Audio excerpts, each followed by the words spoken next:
बात आप क्या कीजिए, हर पेपर का पेपर पैटर्न आपको याद रहना चाहिए। इंग्लिश का जो पेपर पैटर्न है वो आप याद रखिए कि मुझे किस तरीके से कितने सेक्शन है उसमें करना क्या है। कुछ सवाल तयशुदा है वही सवाल आएंगे, और इंग्लिश जो है वो स्किल बेस्ड सब्जेक्ट है। कंटेंट अगर आपको नहीं भी याद है लेकिन आपको स्किल आती है तो आप पूरा पेपर हल कर सकते हैं। अब इंग्लिश में जो पहला हमारा क्या है, लैंग्वेज स्टडी है, उसमें कितने सवाल आएंगे? ए में 6 सवाल करने कितने होंगे? 4 करने होंगे। अब आपने तय किया कि मुझे कौन से 4 करने हैं, या पेपर में जाकर आप तय करेंगे? पहले से आप तय कीजिए कि मुझे ये 4 करना है, इसकी चारों की मुझे अच्छी प्रैक्टिस करना है, तो उस पहले से आप तय करके जाइए। अब इसमें 6 में से जो 2 मुश्किल आते, कौन से आते?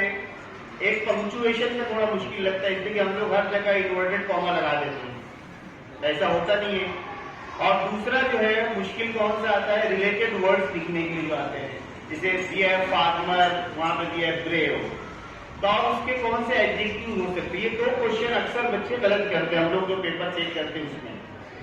तब आप इसके अलावा 4 जो है, पहला कौन सा है, कंप्लीट द वर्ड्स है, वो आप अच्छे ढंग से कीजिए, उसमें 1 लेटर लगाना रहेगा।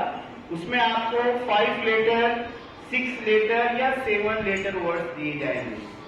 7 से ज्यादा नहीं आएंगे और 5 से कम नहीं आएंगे। उसमें सिर्फ 1 ही लेटर आएगा, वो आपको लिखना रहेगा और अच्छे तरीके से लिखना है। कुछ लड़के जो है वो आर को ऐसा बनाते हैं कि वी लगता है ना। तो जो आप आंसर लिख रहे हैं वो बिल्कुल अच्छे तरीके से लिखिए, जो पेपर चेकर उसको मालूम हो जाए कि आर ही लिखा हुआ है, ये वी नहीं लिखा हुआ है, तो इस तरीके से लिखिए। उसके बाद अल्फाबेटिकल ऑर्डर आता है सबको। उसके बाद क्या आता है, पंक्चुएशन। पंक्चुएशन जो है 4 सबक में से आते हैं, आप लोग कुछ नोट करने के लिए लाए तो लिखो उसके ऊपर। पंक्चुएशन का सवाल 4 सबक में से पूछा जाता है। पहला सबक जो है the boy who broke the bank, जल्दी जल्दी लिखो। ये जो सबक है पहला, the boy who broke the bank, इसमें जो पूछा जाता है। दूसरा जो है भोली सबक है ना आपको, इसमें से पूछा जाता है। तीसरा सबक जो है a lesson in life from a beggar, यहां से पूछा जाता है, a lesson in life from a beggar. और चौथा जो है जोन ऑफ आर्क, जो लास्ट चैप्टर है, ड्रामा। ये 4 सबक में से पंक्चुएशन के सवाल बोर्ड के पेपर में निकाले जाते हैं, ये कीजिए। उसके बाद चेन ऑफ वर्ड्स मालूम है सबको, उसमें ये देखना है आपको वर्ब की चेंज करना है कि नाउन की या एडजेक्टिव की।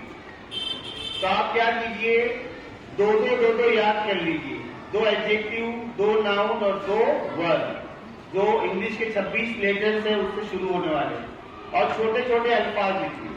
जैसे रोज दिया हुआ है, रोज के बाद ई आया, ई से क्या लिखेंगे, नाउन एलिफेंट। एलिफेंट। अब एलिफेंट ढूंढने आप जंगल में जाएंगे, स्पेलिंग रॉन्ग लिख देंगे, एफ लिख देंगे वहां पर, तो इतना दूर नहीं जाने का, इधर देखने का, कान, ईयर, है ना, आय, आंख, छोटे छोटे अल्फाज लिखने। छोटे अल्फाज लिखने के 3 फायदे हैं। पहला फायदा स्पेलिंग मिस्टेक नहीं होगी, दूसरा फायदा टाइम बचेगा, तीसरा फायदा अपनी पेन की इंक बचेगी, है ना। इसलिए छोटे अल्फाज। अब बच्चे क्या करते हैं, सोचते नहीं। हमारी सबसे बड़ी खामी ये है कि हम लोग सोचते नहीं, जो दिमाग में आया लिख देते हैं, फिर आधे रास्ते में पहुंच के याद आता कि मुझे तो ये लिखना चाहिए, फिर हम लोग गलत कर देते हैं। तो इम्तिहान में आप लोग हर सवाल का जवाब लिखने से पहले थोड़ा सोचिए, 1-2 मिनट, जल्दबाजी मत कीजिए। और अपने दाएं बाएं वालों को मत देखो, उसका तो जो है वो 2 पेज भर दिया है, वो उसको सप्लीमेंट ले रहा है। कुछ लड़के आखिरी सवाल से शुरू करते पेपर, तो पहले सप्लीमेंट मांग लेते हैं, हमको लगता है इसका पेपर हो गया, होता नहीं उसका पेपर। तो किसी दूसरे से इंप्रेस नहीं होने का एग्जाम में, आपको अपनी स्ट्रैटेजी बना के जाना है कि मुझे किस तरीके से पेपर सॉल्व करना है। कुछ बच्चे पेपर में इंस्ट्रक्शन लिख देते हैं, जैसे क्वेश्चन नंबर 1A, अब उसमें लिखा है fill in the words by using correct letters. ये इंस्ट्रक्शन आपको दी गई है। जैसे कोई आपको कहे पानी पिलाओ, तो आप क्या करते हैं, उनको पानी ला के देते हैं, बोलते हैं कि पानी पिलाओ, बोलते हो उनको। तो फिर आप लोग आंसर पेपर में क्यों इंस्ट्रक्शन लिखते हैं? आंसर पेपर में बच्चे क्या करते हैं? Fill in the blank, match the column, सब लिखा रहता है आंसर पेपर में। इसीलिए हमको पेपर में वक्त कम पड़ जाता है कि जो लिखने वाली चीज नहीं होती वो भी हम लोग लिखते हैं। तो इसलिए आप लोग किसी भी पेपर में, चाहे वो इंग्लिश का हो, मैथ्स का हो, साइंस का हो, whatever paper it may be, you are not suppose to write the instructions, never write instructions, because the teachers who are assisting your paper, they already have question paper, उनके पास होता है question paper. तो इसलिए आप लोग instruction नहीं लिखेंगे। आई बात समझ में? फिर उसके बाद जो है ये 4 आपने किया, फिर उसके बाद फ्रेज का यूज करना है अपने जुमले में, जो भी फ्रेज है। अगर कोई ऐसा फ्रेज दिया है जो टू से शुरू हुआ है और आपको जवाब नहीं आ रहा है उसका, तो लिख देने का उसके पहले ही वांटेड और वो फ्रेज लिख देने का। आई बात समझ में? इतना लिख देने का आधी मार्क्स मिलेगी, फिर आधी ऊपर जाके 1 हो जाएगी। आई बात नहीं आ रहा है तो उसको छोड़ना नहीं, छोड़ना कोई टेक्निक अपने पास होना चाहिए कि नहीं मामा से काना मामा भला, कुछ ना कुछ लिखा हुआ है ना। तो उसके आगे क्या लिखने का? ही वांटेड, और आगे वो लिख देने का जो भी फ्रेज दिया है टू से जो शुरू होता है। अभी तक जितने भी पेपर हुए उसमें से 6 मरतबा टू से ही पूछा गया है, तो ज्यादा टू वाले फ्रेज आते हैं, फ्रेजल वर्ब्स आते हैं। तो उसके पहले ये लगा देने का ही वांटेड। उसके बाद जो है वो क्लॉज ऐड करने के लिए आता है। क्लॉज ऐड में भी बहुत सारे बच्चे मिस्टेक करते हैं, उनको समझता नहीं कि क्लॉज किसको बोलते हैं। तो आप लोग एक टेक्निक सिर्फ याद रखो, क्लॉज ऐड करने का कोई भी सवाल आएगा, उसका आखिरी लफ्ज देखने का क्या है, वो इंसान है कि गैर इंसान है। जैसे वी मेट अ बॉय, अब आखिरी वर्ड क्या है? बॉय। अगर ये इंसान है तो उसके आगे लगाने का हु, क्या लगाने का? हु। सेंटेंस अगर पास्ट टेंस में तो लगा देने का वॉज, हु वॉज। और कोई भी एक एडजेक्टिव उस लड़के के, लड़का कैसा हो सकता है? Who was poor, who was rich, who was brave, who was tall. कोई भी एक एडजेक्टिव उस लड़के के हिसाब से लगा देने का। आई बात समझ में? तो ये हो गया आपका क्लॉज, 1 मार्क्स मिल जाएगी। और अगर वो बेजान चीज है, yesterday we bought a computer, अब कौन सा लफ्ज है आखिर में? कंप्यूटर। ये इंसान है कि गैर इंसान है? गैर। तो विच लगाने का, क्या लगाने का? विच। Which was. अब कंप्यूटर का एक एडजेक्टिव लगा देने का। कंप्यूटर का कैसे हो सकता है? ब्रेव हो सकता है, ब्रेव, टॉल, ब्यूटीफुल, क्या हो सकता है? स्मार्ट हो सकता है। और न्यू, नया था जो, विच वॉज न्यू, जो नया था कंप्यूटर हमने खरीदा। विच वॉज एक्सपेंसिव, ऐसे कोई भी उसका 3 अल्फाज लिखने का 1 मार्क्स आपको मिल जाएगा उसके।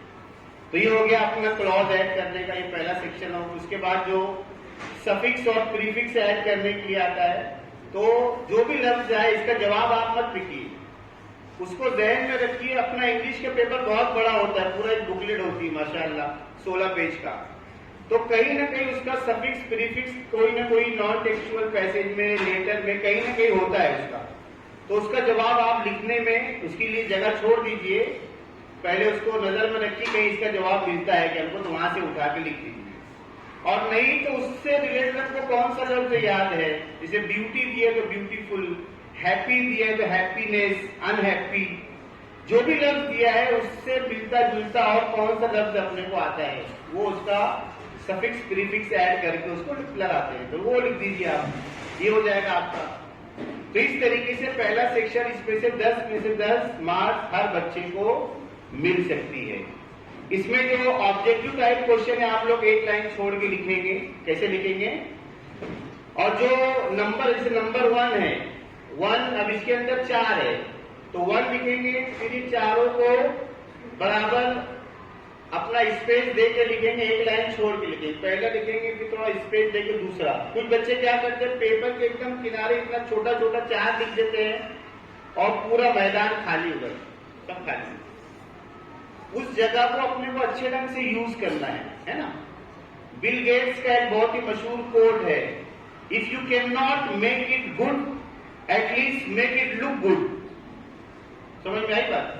तो अच्छा लगना चाहिए, प्रेजेंटेशन अच्छा होना चाहिए।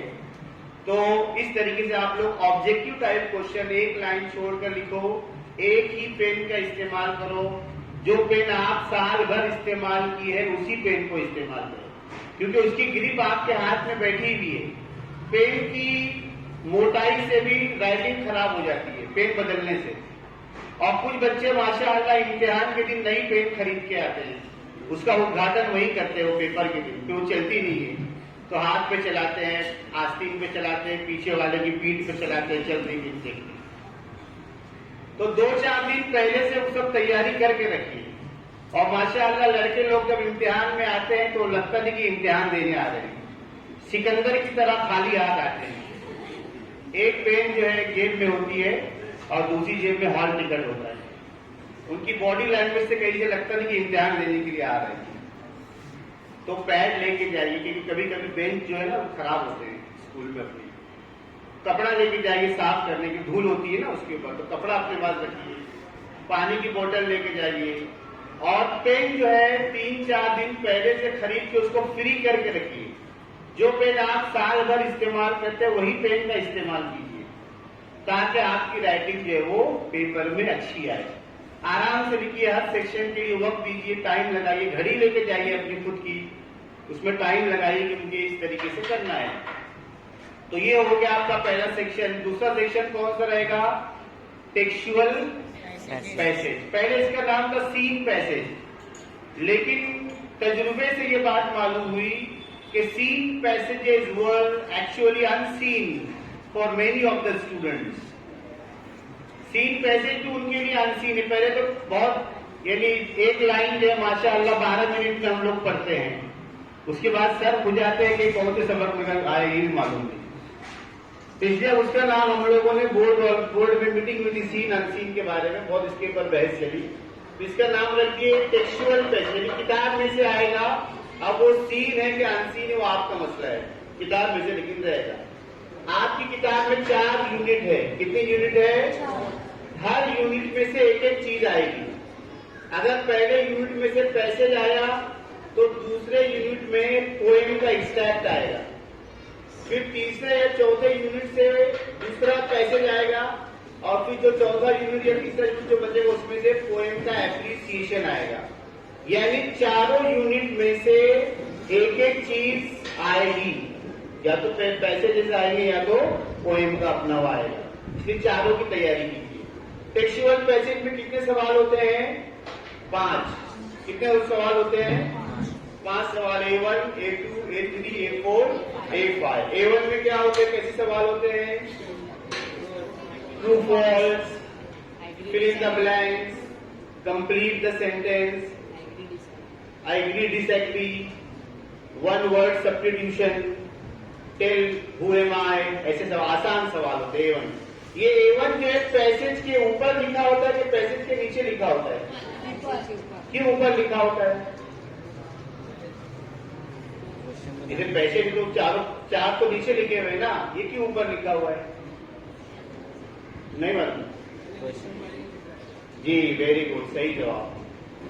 पहले ये क्वेश्चन पढ़ने का, उसके बाद पैसेज पढ़ने का, इसलिए ऊपर दिया हुआ है ना। हम लोग जो है सोचते नहीं कि क्यों इसको ऊपर दिया गया है, क्योंकि इसका सवाल इतना आसान होता है, इस सवाल का जवाब, कि जिसका जवाब ढूंढने के लिए दिमाग का होना जरूरी नहीं, सिर्फ 2 आंखों का होना काफी है। जिसके पास 2 आंखें हैं उसको जवाब मिल जाएगा। दिमाग अगर उसके घर पर भी रह गया तो कोई बात नहीं। यानी एकदम आसान। कंप्लीट द सेंटेंस तो ढूंढ लेने का इसके आगे क्या है। उसमें भी बहुत सारे बच्चे 2-2 लाइन उतार के रखते हैं, जहां पे फुल स्टॉप आया या बात पूरी हो गई तो उधर खत्म कर देने। 2 लाइन उतार देते, हमको बोलते सर आप लोग को जहां तक भी जवाब है वहां ले निशान लगा के आप मार दे दो। हम लोगों ने अपनी जिम्मेदारी पूरी कर दी। तो जवाब जितना है उतना ही लिखिए, है ना। ये बात याद रखिए, जो बड़े जवाब होते हैं, जैसे A5 में बहुत सारे बच्चे बहुत तफसील से जवाब लिखते हैं। जैसे पूछा गया कि आपने which book have you read this year, कौन सी किताब आपने इस साल पढ़ी? Right a few sentences about it. तो कुछ बच्चे बहुत तफसील से लिखते हैं कि रीडिंग बहुत अच्छी हैबिट है, ये करना चाहिए, वो करना चाहिए, बड़ा मजबूर लिख देते हैं। जितना पूछा है उतना ही आपको लिखना है। लिखने का कि this year I read this book, बस हो गए जवाब। गैर जरूरी बातें नहीं करना, ये भी इंसान की खूबी है कि वो गैर जरूरी बातों से परहेज करे। और पेपर में तो खास तौर से एक बुजुर्ग के पास एक आदमी रहते थे, उनके पास तरबियत करने वो जाते थे, तो उन्होंने उनकी बहुत अच्छी तरबियत की। तरबियत करने के बाद उनको अपने से बड़े बुजुर्ग के पास भेजा लेटर लिखकर कि मैंने इस आदमी की बहुत अच्छी तरबियत की है, आप इसको चेक करो कि ये कंप्लीट मैन हो गया कि नहीं हो गया। वो जाते हैं वो बुजुर्ग के पास, उनसे पूछते हैं क्या नाम है तुम्हारा, तो नाम बताते हैं, वो कब आए, उनसे पूछते हैं बातचीत में, तो फिर वो जवाब देते हैं। फिर वो बात करते करते उनसे पूछते हैं क्या तुम्हारी शादी हो गई, तो बोलते जी हजरत हो गई, 2 बच्चे भी हैं। तो वो खत के पीछे लिख देते हैं कि इस आदमी को फजूल गोई की आदत है। मैंने इससे पूछा शादी हो गई, जिसका जवाब है हाँ या नहीं। ये 2 बच्चे कहां से कूद पड़े बीच में, वो पूछा कि तुमको मैंने सवाल में, तो क्यों जवाब दिए इसका। तो जितना पूछा जाए उतना ही जवाब देने। आई बात समझ में, उसमें गैर जरूरी बातें ऐड नहीं करने। तो ये इसका ख्याल रखिए। हर पेपर में जो भी आपको लिखना है, सवाल पहले गौर से पढ़िए, इसका जवाब क्या है वो जवाब लिखिए, उसको कीजिए। तो इस तरीके से A1 का जवाब आसानी से आपको मिल जाएगा। इसमें जो ट्रू फॉल्स आता है, इसमें बहुत सारे बच्चे निशानी लगाते हैं सही और गलत की। निशानी नहीं लगाना है, you have to write TRUE, true, because you are not junior KG students that you are using the science true and false. लिखना है आपको। आप कौन सा पेपर दे रहे हैं, लैंग्वेज का पेपर दे रहे हैं, जबान का पेपर है। हाँ, कभी अगर वहां पे लिखा हुआ है put tick mark put cross mark before the wrong one and the right one, तो फिर आप उसको लगाइए, अगर इंस्ट्रक्शन में दिया हुआ है तो। और नहीं दिया है तो लिखना है ट्रू फॉल्स। इसको भी एक लाइन छोड़ के लीजिए, अच्छा प्रेजेंटेशन कीजिए। जुमले इसमें अगर आपने नहीं भी उतारे तो आपको मार्क्स मिलेंगे, लेकिन जुमले उतारिए, क्योंकि आपका पेपर जब मॉडरेशन में जाएगा, जो बच्चों को 70 या उससे ज्यादा मार्क्स मिलते हैं उनका पेपर मॉडरेशन में जाता है, और जो बच्चों को कम मार्क्स मिलते हैं 15, 19 ऐसे 20, उनका भी मॉडरेशन में जाता है। मॉडरेटर क्या करता है, जिनकी कम मार्क्स होती, कुछ पेपर चेकर जो होते बहुत सखी होते हैं, सब सही करके पूरी मार्क्स दे देते हैं, तो मॉडरेटर जो है उनको कम करता है। और कुछ पेपर चेकर बड़े कंजूस होते हैं, अच्छा भी लिखा तो उसको 1 ही मार्क्स देते हैं, तो मॉडरेटर उसको पढ़ता है, वो बोलता नहीं यहाँ पे 2 मिलना चाहिए इसको, तो उसको मार्क्स बढ़ाता भी है, तो कम भी करता है मॉडरेटर और बढ़ाता भी है। तो जब आपका पेपर मॉडरेशन में जाएगा तो इसमें अगर आपने जुमले लिखे हुए हैं तो आप महफूज रहेंगे, इसलिए जुमले लिखिए उसके जो ट्रू फॉल्स के। दूसरा जो सवाल क्या आता है A2, इसका जवाब पूरे पैसेज में होता है, वेब डायग्राम बनाओ, है ना, कोई चीज डिस्क्राइब करो, रीजन बताओ। इसका जवाब पैसेज में होता है, उसको आपको ढूंढ के अपने ओन सेंटेंसेस में लिखना होता है, वहां से ढूंढ के, लेकिन पैसेज में से ही जाता है जवाब उसका, तो वहां से आपको लिखना है, वो लिखिए। इसमें प्रेजेंटेशन के मार्क्स नहीं है। जो वेब डायग्राम बना होता है ना, तो बहुत सारे बच्चे क्या करते हैं, प्रकार निकालते हैं, ऐसे गोल दायरा बनाते हैं, पूरा बहुत अच्छा प्रेजेंटेशन करते हैं। प्रेजेंटेशन के मार्क्स नहीं है। अगर आपने लिख दिया यूजेज ऑफ प्लास्टिक और 4 यूजेज आपने लिख दिया नंबर 1, 2, 3, 4, तो आपको 2 मार्क्स पूरे मिलेंगे। इसलिए प्रेजेंटेशन में ज्यादा वक्त जाया नहीं करना चाहिए। और अगर आपको लगता है कि मैं ये वेब डायग्राम बना दूंगा तो बनाइए हो, लेकिन उसमें वक्त जाया न कीजिए, ये याद रखिए। प्रेजेंटेशन के मार्क्स कटते नहीं है, सिर्फ जवाब हमको चाहिए वहां पे कि आपने इसका जवाब सही लिखा कि नहीं लिखा। फिर A3 में कौन से सवाल आते हैं, A3 में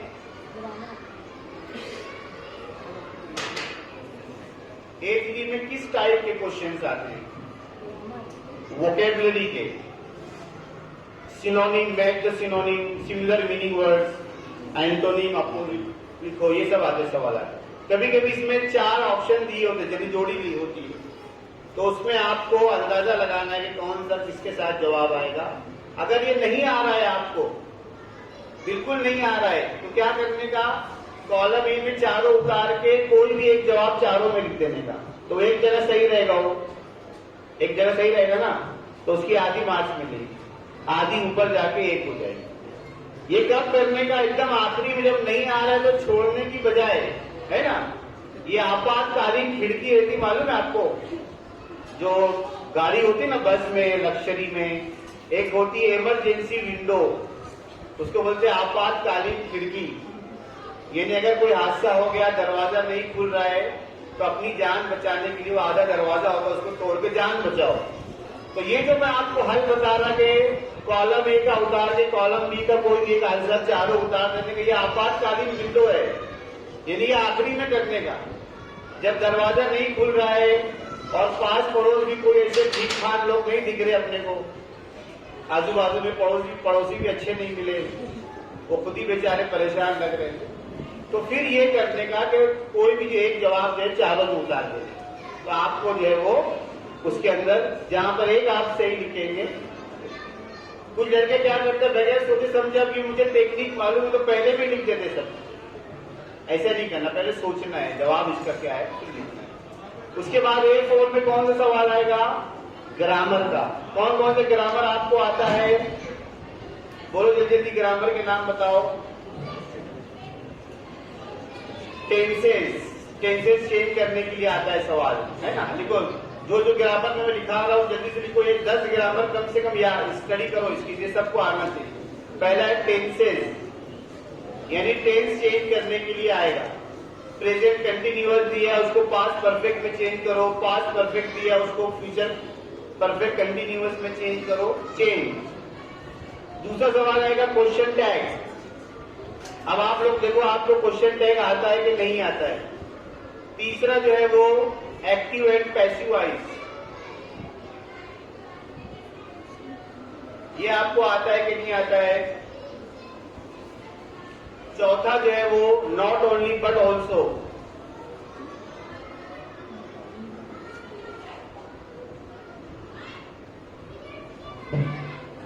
उसके बाद जो है अफर्मेटिव से नेगेटिव बनाने का या नेगेटिव से affirmative,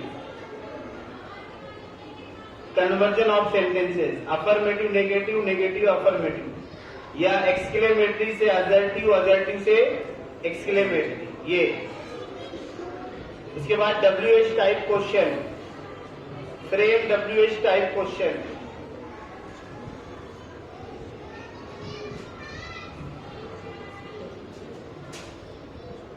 no sooner than, finite non finite verbs, ये आप लोग याद रखिए। ये आपको आता है कि नहीं आता है, देखिए।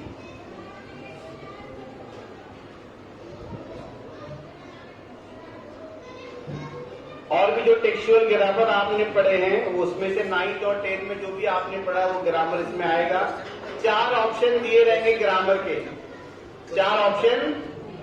जवाब कैसे लिखेंगे, कुछ बच्चे क्या करते हैं, चारों ऑप्शन उतारते पेपर में, जो सही वाले पे ऐसे सही लगाते हैं। ये ठीक है क्या, जो जवाब है जैसे A1 लिखने का, उसका पहला, अब जवाब जो है C वाला जो है ऑप्शन वाला जो जवाब सही है, तो यहां पे लिखने का A4 पहला C और पूरा जुमला, ऐसा लिखने का। बाकी 3 ऑप्शन लिखने का नहीं। कुछ बच्चे क्या करते हैं, चारों ऑप्शन उतारते सही वाले में से सही लगाते हैं, तो इसमें वक्त जाया हो जाता है। तो जो जवाब है वही लिखने का, और जो C जो लिखने का मैंने आपको कहा ऑप्शन जो लिखना है ना, कभी अगर आपने जुमला उतारने में कोई मिस्टेक कर दिए, लेकिन अगर आपने C लिखा है तो आपको पूरे मार्क्स 1 मिले। समझ में आई बात, यानी C जो जवाब सही है, लेकिन अब आपने कुछ उतारने में एक आध लफ्ज भूल गए, कुछ मिस्टेक कर दिए, तो ये आपका लिखा हुआ रहेगा C, तो ये देखकर आपको मार्क्स पूरे मिलेंगे। उसके बाद एक पार्ट जो रहेगा पर्सनल रिस्पॉन्स का, आपको अपने व्यूज इसमें लिखना रहेंगे। वो कैसे करना है आपको, 3-4 जुमलों में आपको जवाब देना है। जो भी पूछा गया मुख्तसर में और मेन जवाब आपको देना है। इसका जवाब भी लिखने से पहले थोड़ा आपको सोचना है, अपने दिमाग में जवाब पहले तैयार करना है, फिर लिखना है। जल्दबाजी में नहीं लिखना जल्दी जल्दी। फिर पूरा लिखने के बाद हमको याद आता है कि इसमें ये पॉइंट भी होना चाहिए था, फिर हम लोग कट करके वो लिख देते वहां पर। तो सोचिए पहले, अपने दिमाग में जवाब पहले प्रिपेयर कीजिए कि मुझे लिखना क्या है, उसके बाद लिखिए। तो इस तरीके से आप इसमें लिखिए। उसके बाद जो एक दोनों पैसेज ऐसे ही रहेंगे सेम। उसके बाद एक्सट्रैक्ट है पोएम का, उसमें 3 सवालात रहेंगे, A1, A2 और A3। A3 में क्या सवाल आएगा? Rhyming words. आता है सबको राइमिंग वर्ड्स या फिगर ऑफ स्पीच, है ना, वो आ सकता है। उसके बाद जो है नेक्स्ट जो क्या रहेगा? एप्रिसिएशन। एप्रिसिएशन में कितने सवालात रहेंगे? 5। पहला सवाल क्या रहेगा? कहाँ से लिखेंगे? टाइटल दिया रहेगा ऊपर, वो भी देख के उतार के लिखेंगे। दूसरा पोएट का नाम, वो कहाँ मिलेगा? नीचे। पेपर उल्टा मत पकड़ना, वरना उल्टा पेपर करेंगे तो शायर का नाम को टाइटल लगा देंगे। कुछ ऐसे भी लोग होते हैं माशाअल्लाह, तो उससे पूछते कि शायर का नाम क्यों लिखा, तो बोले पेपर उल्टा पकड़ते हैं। तो पेपर सीधा पकड़ना। ये जो है नरेंद्र मोदी का सवाल है, सबका साथ सबका विकास, यानी पेपर में इसका जवाब दिया हुआ है, इसको वहां से सिर्फ आपको उतार के लिखना है। तो ये मोदी ने क्वेश्चन डलवाया है पेपर में, सबका साथ सबका विकास हो जाए, वही से जवाब दे, सब देख के लिखिए। तो इसलिए एकदम आसान है इसका जवाब। उसके बाद क्या रहेगा? दूसरा नेक्स्ट क्या है? Rhyme scheme. आते ही सबको राइम स्कीम। अपनी किताब में 8 नज़में कितनी है? 8। उसमें जो 3 जो है वो क्या है? फ्री वर्ड्स है। तो मालूम कर लो कौन सी फ्री वर्ड्स है, वरना बहुत सारे बच्चे फ्री वर्ड्स में भी राइम स्कीम ढूंढते रहते हैं। तो ये 3 फ्री वर्ड्स है। बाकी 5 में से कोई आए तो उसकी राइम स्कीम भी याद कर लो, क्योंकि 8 में से कोई न कोई एक नज़्म आएगी। उसके बाद फिगर ऑफ स्पीच। इसमें फिगर ऑफ स्पीच सब में एक एक फिगर आपने लिखा तो मार्क्स मिलेगी। जैसे पहली पोएम है अ टीनेजर्स प्रेयर, उसमें कौन सी फिगर ऑफ स्पीच आई है? एपोस्ट्रॉफी। कौन सी आई है? एलिट्रेशन। तो सब पोएम में रहती है, लेकिन मेन कौन सी है वो आपको लिखना है। तो पहली आई तो एपोस्ट्रॉफी लिखेंगे, और जो ये वाली आई द ट्विंस, उसमें क्या लिखेंगे? हाइपरबली। वेरी गुड, ऐसे जवाब आना चाहिए। ये लिखेंगे हाइपरबली, उसमें मुबालगे से काम किए गए ना। तो ऐसे हर एक की एक एक आप याद करो और लिख के याद करो। कभी कभी बच्चों को जबानी मालूम होता है लेकिन लिखते नहीं आता है, तो पेपर में तो आपकी राइटिंग में लिखा हुआ रहेगा ना, तो उसको लिख कर याद करो। और उसके बाद जो रहेगा सेंट्रल थीम, जो आपको क्लास में लिखा है टीचर्स ने, उसका सेंट्रल थीम आप लोग 3-4 लाइन का उसको याद करो और याद करके उसको लिखो। फिर उसके बाद नॉन टेक्सुअल पैसेज आएगा, वैसे ही रहेगा सेम। उसके बाद समरी आएगी, है ना। समरी में क्या करना है? पूरा जो पैसेज आपने पढ़ा उसको पढ़कर अपनी ओन वर्ड्स में, अपनी ओन लैंग्वेज में आपको लिखना रहेगा। जैसे आपका जो पहला सबक है an encounter of a special kind, उसकी अगर मैं आपको समरी पूछूंगा अभी बताइए, तो कैसे हम लोग बोलेंगे? Writers father was a medical professional, they were given a bungalow in a big campus. The campus was very beautiful, having lots of trees and gardens. ऐसे लिखेंगे ना। फिर क्या लिखेंगे? One day it was vacation. The writer was reading a book. Suddenly he heard a commotion. अब ये आवाज उसने कितनी लाइन में उसको आवाज आई? मैंने जो बताया अभी समरी में 7वीं 8वीं लाइन में उसको कुत्तों की भौंकने की आवाज आ गई। लेकिन जब आप किताब देखेंगे तो किताब में 27वीं लाइन में उसको आवाज आई है। कितनी लाइन में आवाज आई है? क्योंकि किताब में गैर जरूरी तफसीलात दी गई है। उनका जो गार्डन को डिस्क्राइब किया गया है, फिर वो पढ़ रहा था तो क्यों पढ़ रहा, छुट्टियों में ये होता है वो, तो उसके ऊपर 8-10 लाइन लिखी हुई। तो ये सब गैर जरूरी बातें नहीं, मेन बात लिखने का, इसको बोलते समरी। तो अगर आप लोग अपनी किताब के सब लेसन्स की समरी खुद से लिखेंगे तो आपको उसकी प्रैक्टिस हो जाएगी। वो टीचर लोग हम लोग क्लास में करवाते हैं। अभी आपने नहीं किए तो जाने दीजिए, उसको इस तरीके से कीजिए। अगर आपको नहीं आ रहा है इसमें भी, तो क्या करने का? ये समरी में जो क्वेश्चन A1 होता है और A2 होता है, ये हम लोग मेन पॉइंट के ऊपर सवालात निकालते हैं।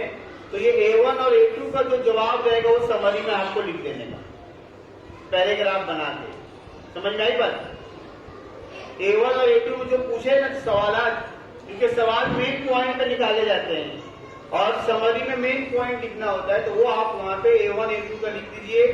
और समरी का टाइटल देने की 1 मार्क होती है। तो टाइटल कहां से देने का? जो A2 है, A2 का जो क्वेश्चन पूछा गया है, अगर वेव डायग्राम है तो उसके जो बीच में लिखा हुआ है problems faced by India today, ये A2 में पूछा गया। मान लीजिए अब 4 प्रॉब्लम्स आपने A2 में लिखे हैं, तो ये जो बीच में लिखा हुआ है प्रॉब्लम्स फेस्ड बाय इंडिया, यही इसका टाइटल रहेगा।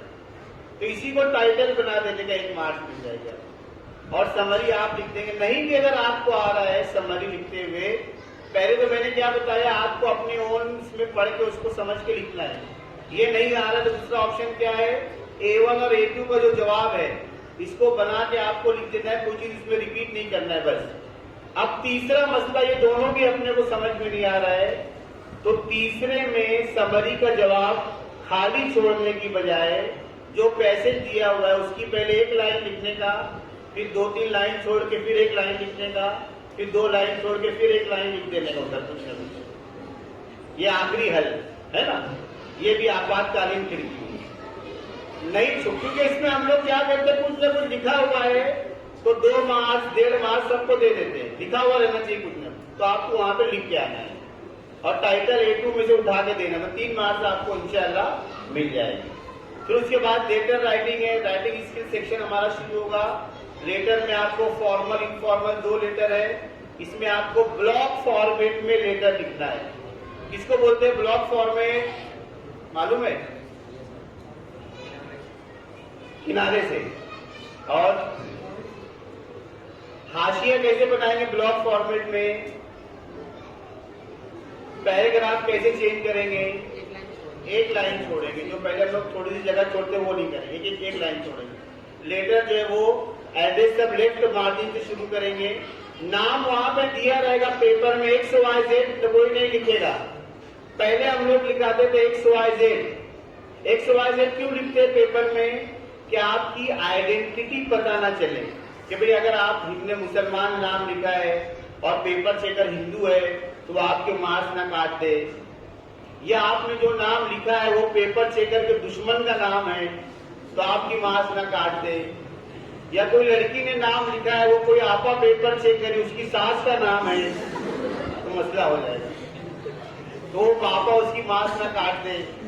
तो इसलिए जो है वो XYZ दिखाते थे। ये वजह थी कि अपनी आइडेंटिटी छुपी रहे। तो कुछ बच्चे क्या करते हैं, ओरिजिनल में भी लेटर लिखते थे XYZ लिख के लाते। समझ में आई बात? तो XYZ में लिखना भी, पेपर में आपको नाम दिया रहेगा, सवाल में दिया रहेगा इमेजिन यू आर, लिखा रहेगा राहुल ऑब्लिक शीतल पाटिल।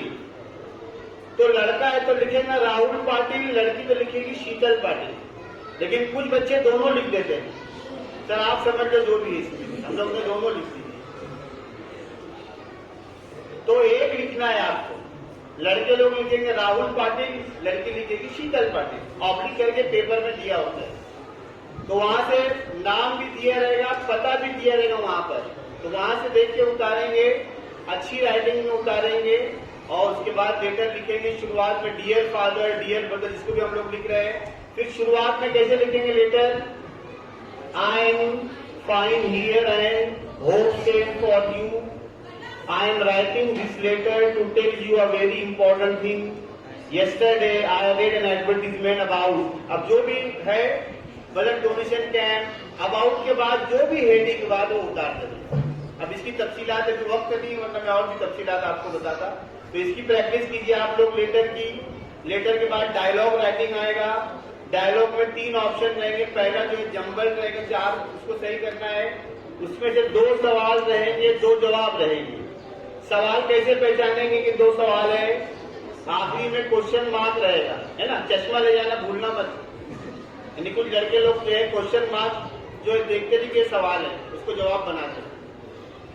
तो सवाल तो समझ में आएगा ना, सवालिया निशान लगाए तो तो मतलब ये सवाल और ये इसका जवाब है, उसी को आपको अरेंज करके लिखना है। ये रहेगा। दूसरा जो है कंप्लीट द डायलॉग रहेगा, वो आप लिखेंगे। तीसरा जो कोई थीम आपको दिया रहेगा, उस पर आपको डायलॉग लिखना है। Write a dialogue between two friends on the importance of reading, मान लो ऐसा लिखा है ना। तो इसमें क्या करते हैं, कुछ बच्चे इंपॉर्टेंस ऑफ रीडिंग हेडिंग डाल के मजबूर लिख देते हैं, या कुछ बच्चे क्या करते हैं, पहला बोलता है please tell me the importance of reading, और दूसरा माशाअल्लाह पूरी तकरीर कर देता है इम्पोर्टेंस ऑफ रीडिंग। तो ये नहीं चलेगा। सिचुएशन आपको क्रिएट करना। पहला बोलेगा hi what are you doing, तो बोलेगा can't you see I am reading, बोलेगा दिक्कत है तेरे पढ़ रहा हूं। वो तेरा पेरेंट कैसी बात करेंगे।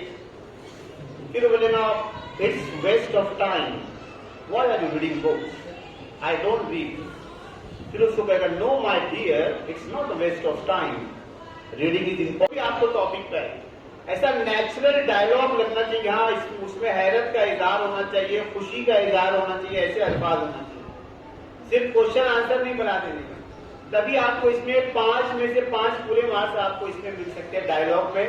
फिर इंफॉर्मेशन ट्रांसफर रहेगा। इसमें आसान कौन से, वर्बल टू नॉन वर्बल। इसमें आपको प्रेजेंटेशन की 1 मार्क। जैसे टेबल आपने बनाए, तो टेबल अगर आपने सही बनाया, अच्छा बनाया, तो उसकी 1 मार्क्स है।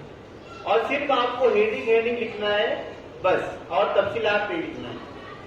ट्री डायग्राम है, तो ट्री डायग्राम आपने बनाया, बराबर है कि नहीं। पहले रफ बनाने का, इंग्लिश के पेपर में क्या करने का, जो आखिरी पेज रहेगा इसको रफ बनाने का। यहाँ पे रफ वर्क यहाँ करने का, कोई ग्रामर अपने को हल करना है, कोई चीज तो यहाँ करने का, इसको मिटाने का नहीं। कुछ बच्चे अलग से कागज ले जाते हैं रफ वर्क के लिए। अलग से अगर आप लोग कागज ले जाएंगे, वो खाली भी रहा तो आपके ऊपर कॉपी केस बन जाएगा। और इस साल बहुत ज्यादा सख्ती होने वाली है, इसलिए याद रखिए। तो खाली पेज नहीं ले जाने का, ना मैथ्स में ना साइंस में, कोई सब्जेक्ट में खाली पेज नहीं ले जाना है। आपको जो भी रफ वर्क करना है, आपकी आंसर शीट पर करना है, और उसको बाकी रखना है, मिटाना नहीं है, उसको वैसे ही रखना है। तो यहाँ पे रफ वर्क कीजिए। कुछ बच्चे क्या करते हैं, ट्री डायग्राम बगैर रफ वर्क के करते हैं, और ये पेज खत्म और 1 बच गया, तो ऐसा तीर का निशान लगा के ऊपर लिखते हैं, तो उनको मार्क्स 1 मार्क्स कम। पहले रफ कीजिए और देखिए बराबर सब आ रहे कि कहाँ पे लिखे, उसके बाद उसको अच्छे ढंग से उसको बनाइए। जल्दबाजी न कीजिए पेपर में, इत्मीनान से सोच समझ के बनाइए। पेन से भी बना सकते हैं, पेंसिल से भी बना सकते हैं, लेकिन लिखना पेन से। अगर आपने पेंसिल से लिखा है तो पेंसिल से लिखा हुआ जवाब काबिल कबूल नहीं होगा।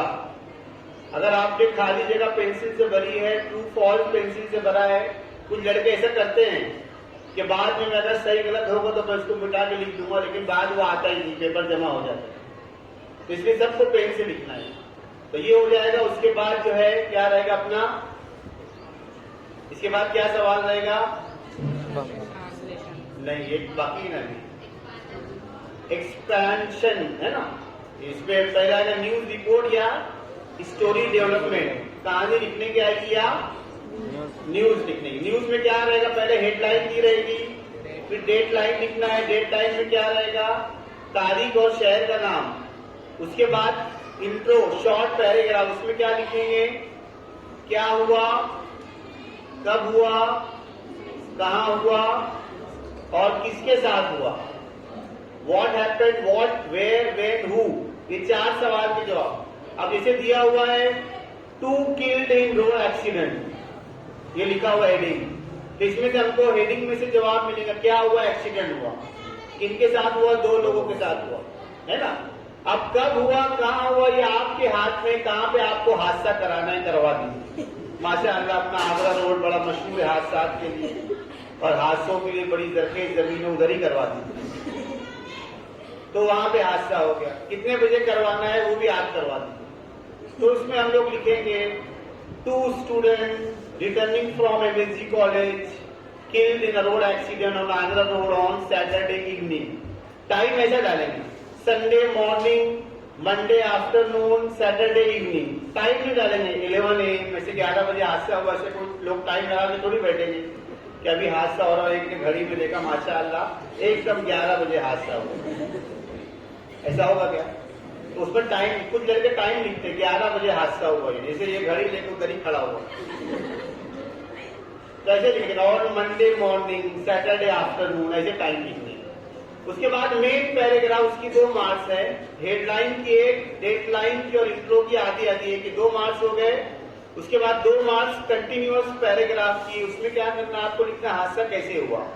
तो उसमें शुरू करेंगे according to the sources, two student studying in, अब उनकी और तफसील बताना है। पहले तो लिखे थे 2 स्टूडेंट, अब तफसील बताना है कौन सी क्लास के थे वो लोग। आ रहे थे बाइक पे, आ रहे थे, बाइक नंबर उनका बताना है, बाइक यहाँ पे हादसा हो गया। इस तरीके से आपको ये न्यूज लिखना रहेगा। और आखिर में कोई भी एक जो पुलिस इंस्पेक्टर की स्टेटमेंट रहेगी, वो ये कहेगा कि nowadays the accident are on rise, parents should avoid giving bike to the teenagers. ऐसा वो एक स्टेटमेंट देगा कोई भी, या कोई डॉक्टर जो हॉस्पिटल का वो एक स्टेटमेंट देगा कि हादसा की रोकथाम के लिए ये करना चाहिए, जो भी आपको करना है। इस तरीके से आपको लिखना रहेगा। उसके बाद स्टोरी दी रहेगी, आपको स्टार्ट दिया रहेगा स्टोरी का या एंड दिया रहेगा, उससे आपको स्टोरी लिखना है। स्टोरी लिखना आसान है क्योंकि स्टोरी पास्ट टेंस में लिखी जाएगी। स्टोरी आप पढ़ेंगे तो आपको मालूम हो जाएगा कौन सी कहानी है ये। और अगर आप चाहे तो नई कहानी भी बना सकते हैं। जैसे लिखा हुआ है once upon a time there was a farmer, he had 3 sons. अब डैश डैश आगे दिया, अब आपको आगे कहानी लिखना है। अब क्या लिखेंगे आप कहानी? 3 बच्चे थे उसके, कौन सी कहानी है ये? हाँ, दे ऑलवेज केप्ट फाइटिंग, है ना, हमेशा लड़ते रहते थे। The farmer was worried about them, he wanted to correct them. ऐसे छोटे छोटे जुमले बनाना है। वो हमेशा लड़ते थे, तो वो लड़ेंगे तो क्या होगा, किसान को खुशी होगी बहुत।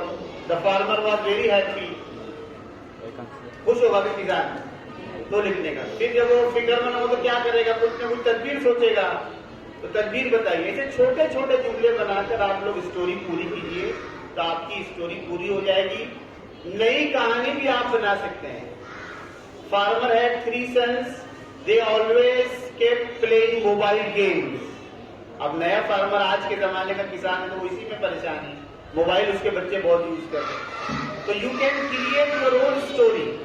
कोई भी कहानी आप बना सकते हैं, जरूरी नहीं कि वही कहानी हो, लेकिन उसमें आपकी लैंग्वेज चेक की जाएगी कि आपने सही जबान में लिखा है कि नहीं, और जो स्टोरी के जो एलिमेंट्स है वो उसमें आपने यूज किए कि उसको एंड सही किया कि नहीं, ये सब देखकर आपको पूरे मार्क्स दिए जाएंगे। तो ये हो जाएगा स्टोरी। ऐसे आप लोग दो अभी सबकी प्रैक्टिस करो, 2 लेटर, 2 स्टोरी, 2 जो है डायलॉग, इस तरीके से। और उसके बाद लास्ट क्वेश्चन क्या रहेगा, ट्रांसलेशन।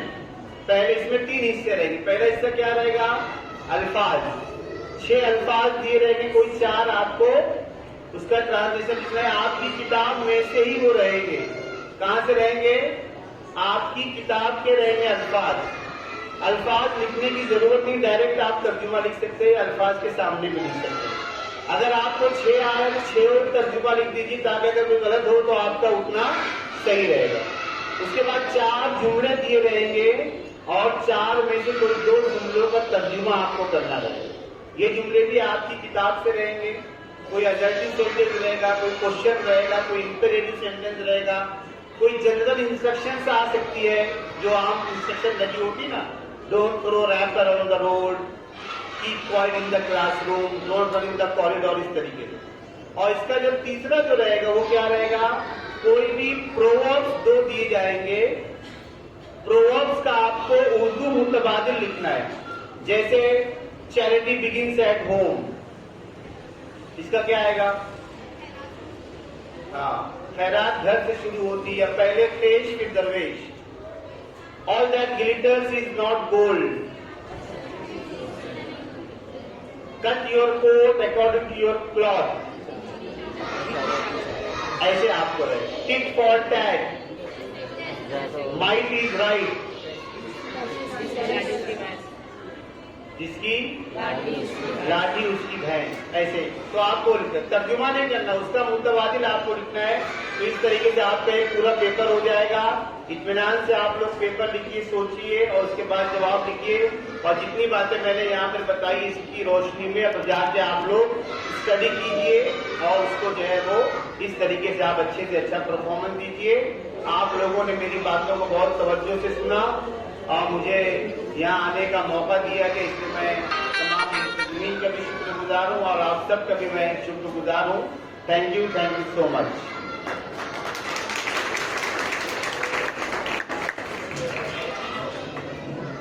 मैं यहाँ मौजूद तमाम ही तलबा और तालिबात की